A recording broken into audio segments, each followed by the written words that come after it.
어제 뭐 미국 시장도 뭐 긍정적으로 나왔고 우리나라 시장도 사실 어제 좀 많이 빠졌다는 부분에서 조금 반등에 이제 의미를 좀 둬야 될 것 같고 네.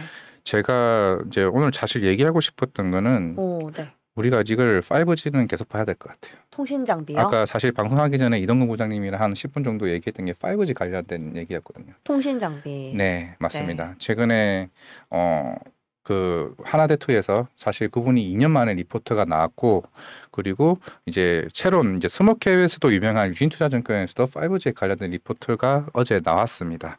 사실 일단 그 이유가 이제 하반기에 이제 최근에 DC 네트워크사가 이제 투자한 게 나왔었는데 그죠. 이게 재밌는 게 DC 네트워크사가 미국의 4 이동통신사로 선정이 됐는데 이게 미국의 5G에 대한 미국 인구의 5G 커버리지를 70% 이상을 해야 되는 의무가 있습니다. 그래서 미리 이걸 나올 거 알고 삼성이랑 손을 잡았던 건가요? 그런 것도 있고 만약에 이걸 못 하잖아요. 네. 22억 달러에 대한 벌금이 있습니다. 무조건 해야 무조건 된다. 투자를 설비를 엄청나게 많이 해야 돼요. 이건 내년까지입니다. 내년까지. 그래서 지금 하반기부터 지금 이제 이런 투자 관련 소식이 계속 나올 거고 버라이즌이랑 AT&T도 추가적인 투자의 얘기가 계속 나오고 있고 지금 미국과 일본이 지금 5G를 하반기에 이제 코로나가 풀리면서 이제 5G 투자가 조금 많이 나올 수 있는 상황이거든요. 실제적으로 말씀해 주십시오. 그러면은 미국 기업들이 그 통신사들이 우리나라에서 수입할 가능성이 큽니까? 거의 이제 물론 삼성전자도 있고 여러 회사도 있겠지만은 실제적으로 삼성전자의 조금 우위가 조금 나올 수가 있는 게 삼성전자 기술력이 생각보다 좋습니다. 그리고 일본에서도 이제 라쿠텐에서도 지금 일본 5G 하반기에 투자한다고 얘기를 했었기 때문에 그와 관련된 종목들이 이제는 좀 하반기부터 실적이 크게 우상향할 수 있는 부분이 이제 리포트가 거의 결이 비슷해요. 그래서 이제 그랬던 종목들이 말씀을 드리자면은 이제 오이솔루션이나 RFHIC 같은 경우는 우리 에릭슨 회사랑 그리고 하웨이 중국 쪽도 지금 통신 쪽 관련해서 지금 얘기가 나오고 있는 상황이기 때문에 에릭슨, 하웨이 그리고 미국 쪽 관련해서 지금 여러 군데 다 장비를 납품을 하는 회사가 이제 RFHIC랑 오이솔루션이거든요. 좀 이게 기지국 관련해서 장비 납품을 하는 회사인데 실제적으로 오이솔루션 같은 경우도 이미 DC 네트워크사 공급사로 선정이 됐습니다. 네. 그렇기 때문에 지금 결국에는 투자가 많이 나오는 이제 이슈가 하반기에 많은 만큼 그에 대한 종목들이 조금 이번에 관심을 좀 크게 받을 수 지금 주가가 거의 움직이지는 않았어요. 좀 움직이지 않았기 때문에 우리는 이거를 조금 관심을 가지면서 접근을 해보자라고 했을 때 일단 리포트가 서서히 나오기 시작했다는 좀 관심을 가질 필요가 있을 것 같아요. 그러니까 사실 삼성전자 수주권이 나온 게 지금 제가 보니까 한 5월 9일쯤, 5월 초니까 한 달 정도 됐거든요.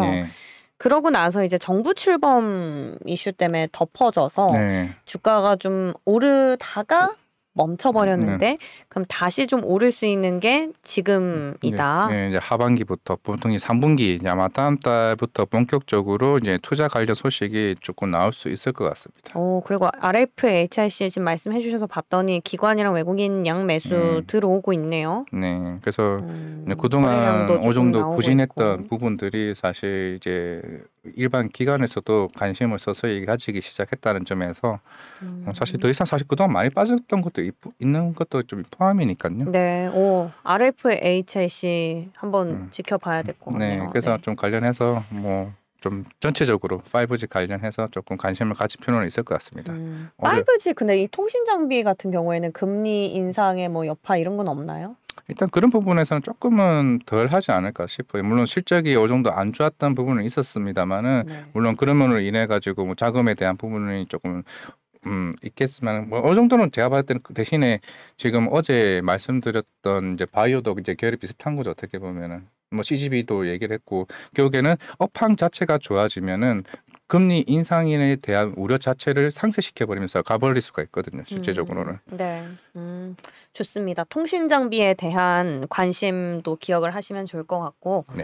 그리고 오늘 아스코 오늘 저녁부터 개최가 되니까 제가 제약바이오 쪽 흐름 봤더니 사실 오늘부터 시작이니까 재료는 소멸이지 않을까요? 아니요, 저는 NK맥스 같은 경우는 추가적으로 그냥 한마디 더 할게요. 그냥 NK맥스 같은 경우는 NK맥스, 제가 그나마 어제도 얘기했던 것 중에서 NK맥스는 좀 크게 지켜봐야 될 것 같습니다. NK맥스요? ABL 바이오 항상 말씀하셨잖아요.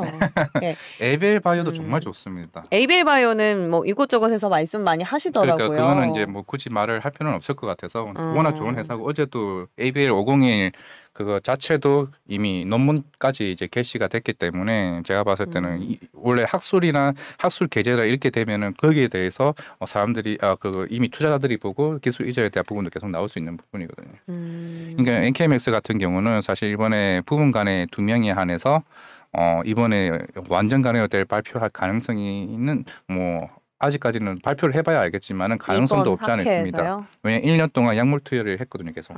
그런 부분에서 70%였던 부분 간의 환자가 어느 정도 1년이 지나면서 이번에 완전 간회로 시장에서 바뀌었다고 얘기하면은 이거는 수급 자체가 뒤바뀝니다.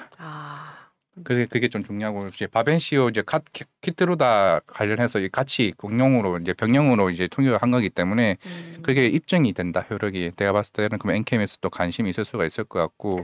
그게 완전 간회로 보는 확률이 지금 몇 %나 돼요? 50% 넘어요? 일단 한 명이라는 게 나왔기 때문에 물론 최근에도 가능성이 있다라고 얘기를 했기 때문에 제가 봤을 때는 그거는 제가 회장님이 아닌 이상 그리고 알겠습니다. 추가적으로도 얘네가 고형암 관련해서 적응증 지금 인상을 이제 미국의 아페미드라 회사랑 같이 공동 인상을 하고 있거든요. 네네. 같이 환자 모집을 하고 있는 상황에서 이 두 가지의 이슈가 올해나 내년까지 계속 나올 수가 있다라고 하기 때문에 NK맥스는 아스코가 끝나고 나서도 시장에 큰 관심을 받을 수 있다 말씀드리겠습니다. 예, 좋습니다. 아웃입니다. 네. 개장을 하고 있습니다. 네. 시장이 오늘은 역시나 금요일장 분위기가 좋을 걸로 예상이 되죠. 네, 뭐 전체적으로 고르게 이제 올라주는 모습 아주 좋습니다. 네, 좀 올라줘야죠. 이제 금요일장이 항상 참 분위기가 이렇게 바뀌니까 주말에 잘 쉬라고 금요일장 이렇게 기분이 좋을 걸까요? 그런 것 같습니다. 다음 주 월요일 연휴입니다. 이제. 그러네요. 그러면 이럴 경우는 보통 오후장이 조금 불안하긴 한데 그렇죠. 조금 이제 다 팔고 가자. 그렇죠. 연휴다 보니까 항상 그런 연휴가 있으면은 조금 수급적으로 조금 안 좋은 모습도 보이더라고요. 뭐 참고사 말씀드렸습니다.